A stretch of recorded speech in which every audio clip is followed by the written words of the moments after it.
Hello दोस्तों, कैसे हैं आप लोग।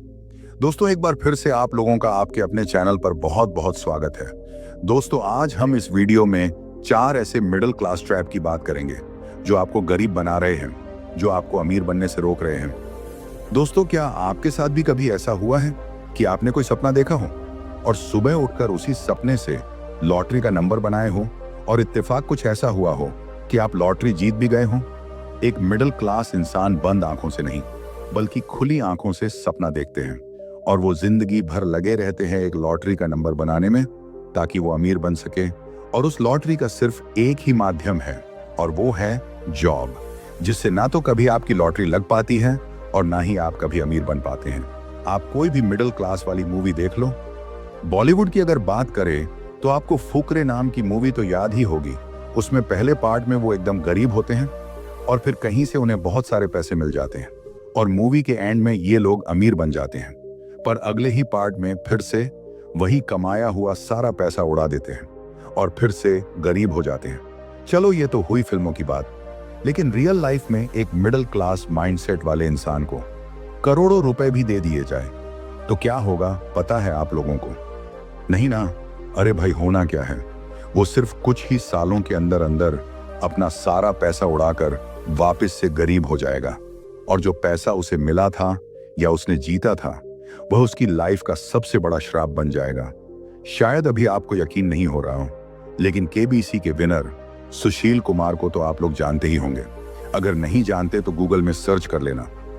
उनके साथ भी कुछ ऐसा ही हुआ था। वो कहते हैं कि 5 करोड़ रुपए जीतना उनकी लाइफ का सबसे बुरा वक्त था और उन्होंने कुछ ही सालों में सब कुछ खो दिया। लेकिन सवाल तो ये उठता है कि आखिर ऐसा क्यों और कैसे हुआ?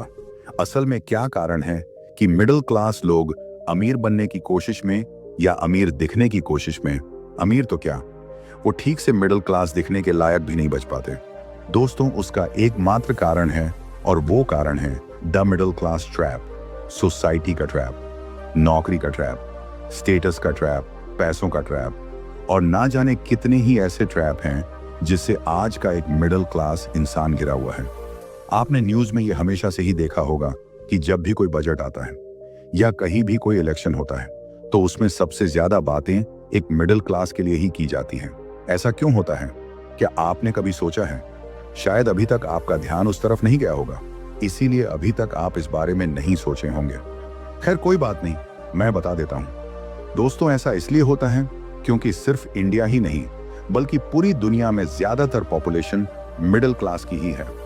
जरा इस रिपोर्ट को देखिए, जिसके अकॉर्डिंग 2037 में एक मिडिल क्लास फैमिली की एक साल की इनकम 20 लाख हो जाएगी और 2037 तक 61% लोग मिडिल क्लास में होंगे। देखा जाए तो एक मिडिल क्लास इंसान पूरे देश को चला रहा है। वो टैक्स भरता है, कंट्रीब्यूशन भरता है, जीडीपी इंक्रीज करता है, लेकिन इसका फायदा, दोस्तों, इसका फायदा टॉप 1% लोगों का होता है, जो देश के अमीर लोग होते हैं। मिडिल क्लास का टैक्स भरते भरते, फीस भरते भरते, मेडिकल एक्सपेंसेस भरते भरते आलू का भरता बन जाता है, लेकिन इसका फायदा तो कोई और ही ले जाता है। दोस्तों, अब बात यह अति है कि आखिर ऐसा क्या गलत हो रहा है जिस वजह से हम अमीर नहीं बन पा रहे हैं? आखिर ऐसे कौन से माया जाल में आज का मिडिल क्लास इंसान फंसा हुआ है जहां से बाहर निकलने का उसे कोई रास्ता ही नहीं दिखता? और अगर वो उस माया जाल से निकलना चाहे तो कैसे निकल सकता है? तो दोस्तों, इसके लिए आपको परेशान होने की कोई जरूरत नहीं है, क्योंकि आज की इस वीडियो में मैं आप लोगों के लिए कुछ ऐसे रियलिटी चेक्स लेकर आया हूं जिसको आप अपने आसपास होते हुए देखते ही होंगे, बस उसे समझ नहीं पाते या फिर आपकी सोच वहां तक नहीं पहुंच रही है। दोस्तों, अगर आपको अमीर बनना है तो इन मिडिल क्लास ट्रैप्स को जानना आपके लिए बहुत जरूरी है और इससे बाहर निकलने की आपको कोशिश भी करनी है, तभी आप गरीब होने से खुद को रोक सकते हो। तो चलिए दोस्तों, जानते हैं वो 4 ऐसे मिडिल क्लास ट्रैप के बारे में जिनसे आपको निकलना बहुत ही जरूरी है। लेकिन दोस्तों, वीडियो में आगे बढ़ने से पहले आप लोगों से बस एक छोटी सी रिक्वेस्ट है कि अगर से अभी तक आपने वीडियो को लाइक नहीं किया है तो यार प्लीज वीडियो को लाइक और चैनल को सब्सक्राइब करके बेल आइकन की घंटी दबाकर ऑल को जरूर सिलेक्ट कर लें। तो चलिए वीडियो में आगे बढ़ते हैं और जानते हैं वो 4 ट्रैप्स के बारे में। मिडिल क्लास ट्रैप नंबर 1 है शादी का बंधन, यानी असली बंधन। हमारे देश भारत में होली दिवाली से भी ग्रैंड फंक्शन होता है शादी का फंक्शन जिसमें हर मिडिल क्लास इंसान और उसके पेरेंट्स सब कुछ परफेक्ट और टॉप लेवल चाहते हैं। लहंगा होगा तो भाई मनीष मल्होत्रा का होना चाहिए, रिश्तेदारों का स्वागत होगा तो पान पराग से होना चाहिए, और दुल्हा की घोड़ी से लेकर दुल्हन की डोली तक सब कुछ टॉप लेवल का होना चाहिए। कोई भी कमी नहीं होनी चाहिए, क्योंकि यार भाई बात शान की है, अपनी शान में कोई कमी नहीं होनी चाहिए। कोई ये ना कह सके कि शर्मा जी के बेटे या बेटी की शादी में इस चीज की कमी रह गई है, और इसी झूठी शान के लिए शर्मा जी का दिवालिया हो जाता है। देखिए भाई, मैं ये नहीं कहता कि आप कोई अच्छा फंक्शन ना करो, आप अपनी या फिर अपने बच्चों की शादी धूमधाम से ना करो, आप करो, पूरे धूमधाम से करो, लेकिन बस ये गलती ना करो जो ज्यादातर मिडिल क्लास के लोग करते हैं। देखिए, ये एक शादी का बंधन है, यहाँ दो लोग जुड़ते हैं, यानी दो फैमिली एक होती है, और उन फैमिली के जुड़ने से आती है बहुत सारी खुशियां। लेकिन ना जाने इन सभी खुशियों को हासिल करने के चक्कर में हमारा मिडिल क्लास इंसान कब बैंक और लोन कंपनी का सहारा ले बैठता है, उसे पता ही नहीं चलता, और फिर एक ऐसे बंधन में फंस जाता है कि जहां से बाहर निकल पाना बहुत ही मुश्किल हो जाता है।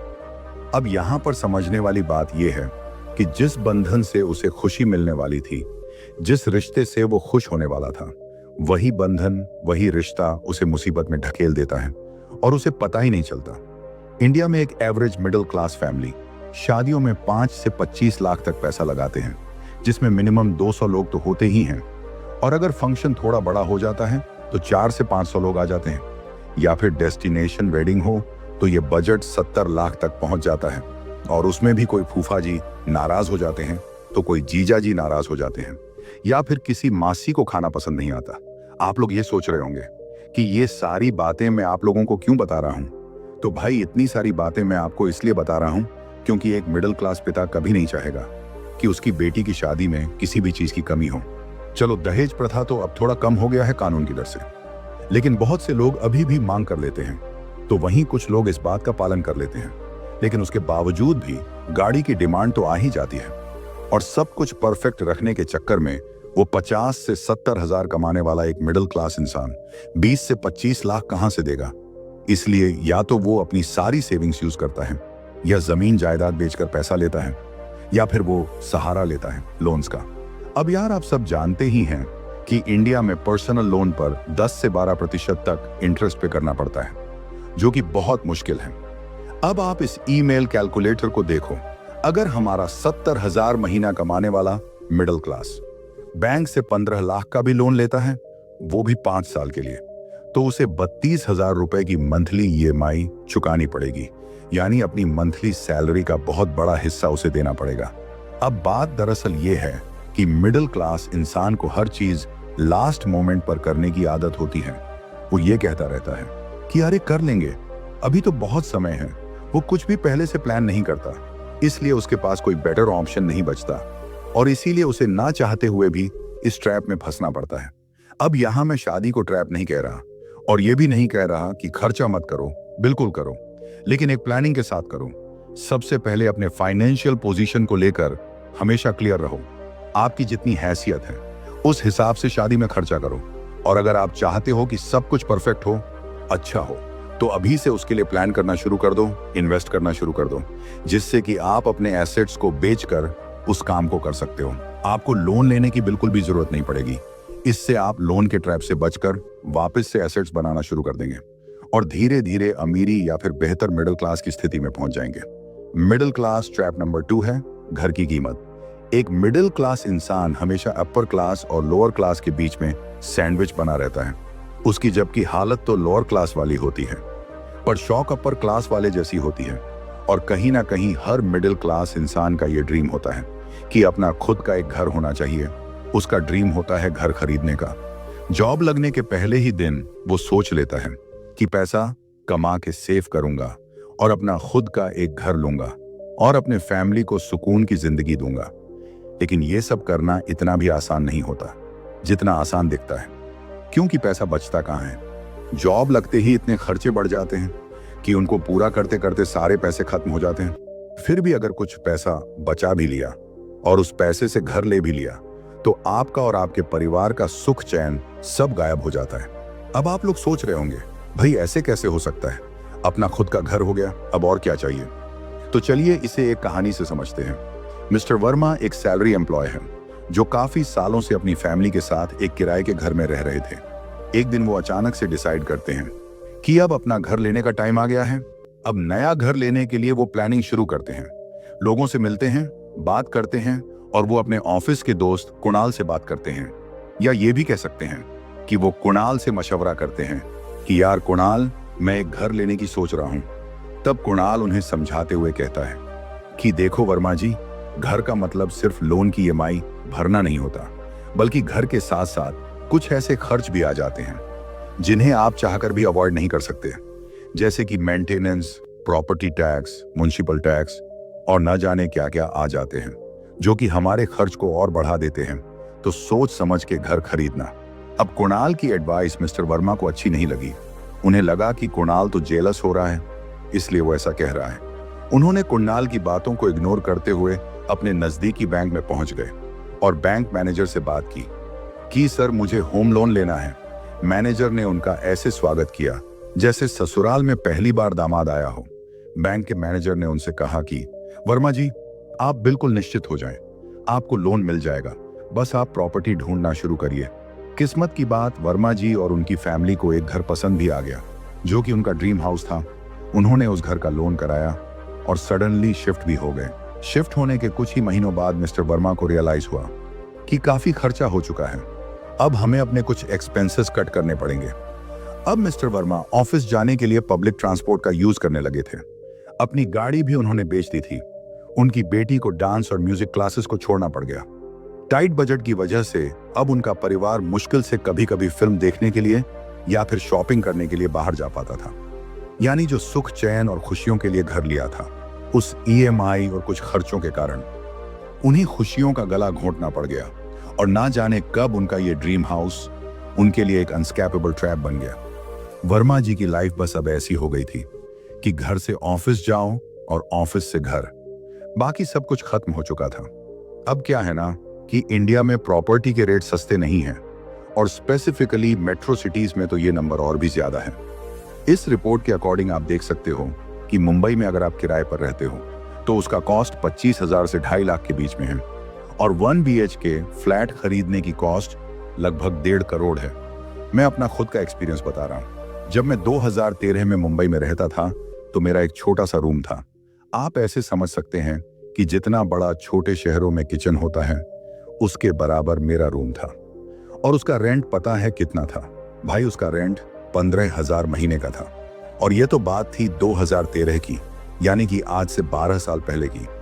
अब ऐसे में एक मिडिल क्लास आदमी जिसे एक छोटा सा घर खरीदना है तो उसे कम से कम महीने का 7 लाख से 1 लाख कमाना होगा। वो 1 करोड़ कहां से लाएगा भाई? अब लोन से आप ड्रीम हाउस खरीद तो लोगे, पर उससे पहले ये जरूर देख लेना, इसे हम कैलकुलेट करते हैं। अगर आप 50 लाख तक का होम लोन लेते हैं 9% के इंटरेस्ट रेट पर, तो आपकी मंथली ईएमआई बनेगी 35,000 रुपए और सबसे बड़ा जाल आपको देखने को मिलेगा इसके इंटरेस्ट पेमेंट पे, जो आपके लिए गए लोन अमाउंट को डबल कर देता है। आप खुद इस ईएमआई कैलकुलेटर में देख सकते हैं कि 20 साल के रीपेमेंट पीरियड में 53.7% सिर्फ इंटरेस्ट ही इंटरेस्ट पड़ गया है। यानी कि लोन तो लिया 50 लाख का और उसका इंटरेस्ट लगा लगभग 58 लाख का। और यही है सबसे बड़ा ट्रैप, क्योंकि यहाँ ईयरली कंपाउंडिंग इंटरेस्ट लगाकर बैंक आपसे दुगना पैसा वसूल करती है। और सिर्फ यही नहीं, घर लेने के बाद आपको 10 और अलग अलग तरह के खर्च देखने को मिलेंगे, जिसे बचाने के लिए आप अपनी लाइफ की सारी खुशियां खत्म कर दोगे। इसलिए इस प्रॉब्लम से बचने का बेस्ट सॉल्यूशन ये हो सकता है कि स्टार्टिंग के आप अर्ली एज में रेंट पर रहो, अपनी इनकम को दिन पर दिन बढ़ाओ और धीरे धीरे पैसा बचाओ। फिर उस पैसे को कहीं पर इन्वेस्ट करो जहां से आपको एक अच्छा रिटर्न मिल सके।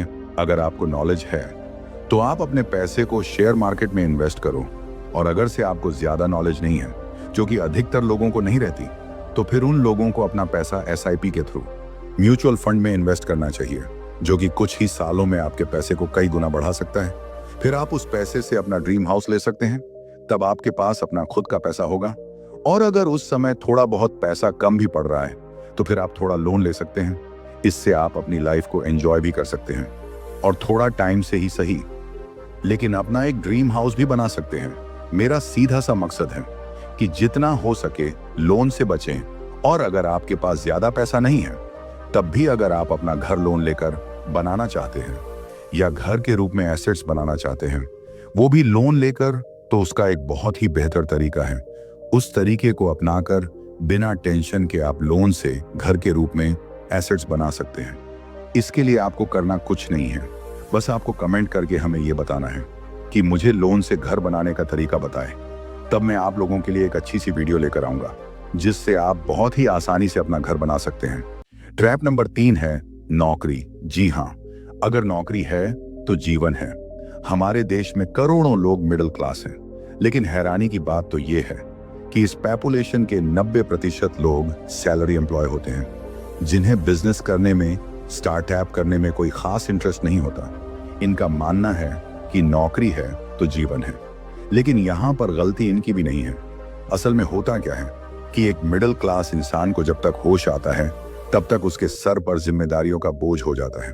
वो बहुत कुछ करना तो चाहता है, लेकिन बिल, खर्चों का बोझ इतना हो जाता है कि वो स्टेबिलिटी ढूंढता है और अपने पैशन और अपने ड्रीम्स का गला घोंट कर घुस जाता है नेवर एंडिंग एम्प्लॉयमेंट ट्रैप में, जो दिखने में तो स्टेबल है, बस स्टेबिलिटी की भी कोई गारंटी नहीं है। और एक बार जॉब लगने के बाद मिडिल क्लास कंफर्ट जोन में आ जाता है, अपने पैशन को भूलकर, फ्यूचर की चिंता छोड़कर बस आज में एंजॉय करने लगता है। और इस दौरान उसे नई नई चीज पता चलती है, जैसे क्रेडिट कार्ड, EMI, और जैसे ही इन EMI के चक्कर में पड़ा तो वो चाह कर भी अपनी जॉब को नहीं छोड़ पाता, क्योंकि हर महीने वो अपने बॉस के लिए नहीं बल्कि क्रेडिट कार्ड कंपनी के लिए काम करने लगता है ताकि कमा के उनको दे सके। इनका कहना है कि यहीं अगर सारे खर्च पूरे हो रहे हैं, एक स्टेबल इनकम से घर चल रहा है, तो हमारे लिए एक नौकरी ही हमारा जीवन है। अगर 50,000 में अच्छे से घर का खर्च चल रहा है तो इसमें बुराई क्या है? पर मेरे भाई जरा सोच कर देखो, ये सब बढ़िया तो है, लेकिन बस आज के लिए। फ्यूचर का क्या? आज का कमाया हुआ पैसा अगर आज ही खत्म कर दोगे तो फ्यूचर में आपको दूसरों के आगे हाथ फैलाना ही पड़ेगा। पर क्या आपको पता है कि जॉब वाले इस मिडिल क्लास ट्रैप की शुरुआत 22 से 25 साल की उम्र से नहीं, बल्कि उससे 15 साल पहले से शुरू हो जाती है, यानी 10 साल की उम्र से शुरू हो जाती है। अब आप सोचते होंगे ये कैसे, तो चलिए इसे जानते हैं अगले ट्रैप में। तो दोस्तों, ट्रैप नंबर 4 है एजुकेशन का चक्रव्यूह। आपको महाभारत के अभिमन्यु की कहानी तो याद ही होगी, जिसे चक्रव्यूह के 7 दरवाजा को भेजना आता था, पर वहां से निकलना उसने कभी सीखा ही नहीं, जिस वजह से उसकी मृत्यु हो जाती है। अब कुछ ऐसा ही हाल रहता है हमारे मिडिल क्लास परिवार का भी, जो बचपन से अपने बच्चों को सभी कठिनाइयों का सामना करना तो सिखाते हैं। Primary school, senior school, college, post graduation, इन सभी पड़ाव से एक मिडिल क्लास इंसान अपने बच्चों को निकाल तो देते हैं, पर खुद एक ऐसे चक्र में आकर खड़े हो जाते हैं जहां से सिर्फ 2 ही ऑप्शन बचता है, या तो सरेंडर कर दो या चुपचाप काम करते रहो। अब बात दरअसल ये है कि मिडिल क्लास फैमिली में जैसे ही एक बच्चे का जन्म होता है, तभी उनको लगता है कि अब तो यही हमारी गरीबी मिटाएगा। इसलिए वो सोच लेते हैं कि अपने बच्चे को इंजीनियर नहीं तो डॉक्टर या फिर इसे IPS बनाऊंगा, और उसके लिए वो अपने बच्चे को बेस्ट से बेस्ट एजुकेशन देने को ट्राई करते हैं। Best school, best tuition, best teachers, और जब आपको सारी चीज बेस्ट चाहिए होती है तो उसमें पैसा भी बेस्ट से बेस्ट ही लगता है, और एक बेस्ट एजुकेशन और कॉलेज के लिए इंडिया में अराउंड एवरेज 40 से 50 लाख रुपए तक का खर्च आ जाता है। और ऐसे में बच्चे पर भी बहुत प्रेशर आ जाता है कि यार अब तो पापा ने इतना पैसा लगा दिया है, अब तो क्लियर करके दिखाना ही है। इस रिपोर्ट के अकॉर्डिंग आप देख सकते हो कि UPSC एग्जाम को क्लियर करने का रिजल्ट 0.1% से 0.2% है। हर साल 8 से 10 लाख लोग इस एग्जाम को देते हैं, पर उसमें से सिर्फ 800 लोग ही सिलेक्ट हो पाते हैं, और एक इंस्टीट्यूट साल का 1 से 1.5 लाख रुपए चार्ज करता है कोचिंग के लिए, और बच्चा अटेम्प्ट पे अटेम्प्ट दिए जाता है। अब देखो भाई, मैं आपसे ये नहीं कह रहा कि गवर्नमेंट एग्जाम की प्रिपरेशन मत करो, एग्जाम की तैयारी मत करो, बिल्कुल करो। अगर आपका सपना है कि आप कुछ बनना चाहते हो और किसी भी हालत में वो एग्जाम क्लियर कर सकते हो, तो बिल्कुल करो। लेकिन दिक्कत तो तब आती है जब माँ बाप अपने बच्चों को जबरदस्ती सोसाइटी को देखकर इन एग्जाम के लिए पढ़ने को भेज देते हैं और उन्हें प्रेशराइज करते हैं। हो सकता है कि उस बच्चे को IPS बनने का कोई सपना ही ना हो, बस अटेम्प्ट पर अटेम्प्ट दिए जा रहा है। अभी इससे होगा ये कि वो अपने कई साल बर्बाद कर देगा, ऊपर से उसके माँ बाप भी इतना कर्ज ले लेंगे कि उसको भरते भरते उनकी पूरी जिंदगी निकल जाएगी। इसीलिए एजुकेशन पर सोच समझ कर खर्च करो। अब मेरे भाई, मैं इतने अच्छे से कैसे बता सकता हूँ, क्योंकि मेरा कजन एक पायलट की पढ़ाई किया है। उसकी पढ़ाई में 1 करोड़ से भी ज्यादा पैसा लगा है। उसके बावजूद भी अभी जॉब ज्वाइनिंग पेंडिंग में है और अभी पुणे में 35,000 की नौकरी टेम्पररी कर रहा है।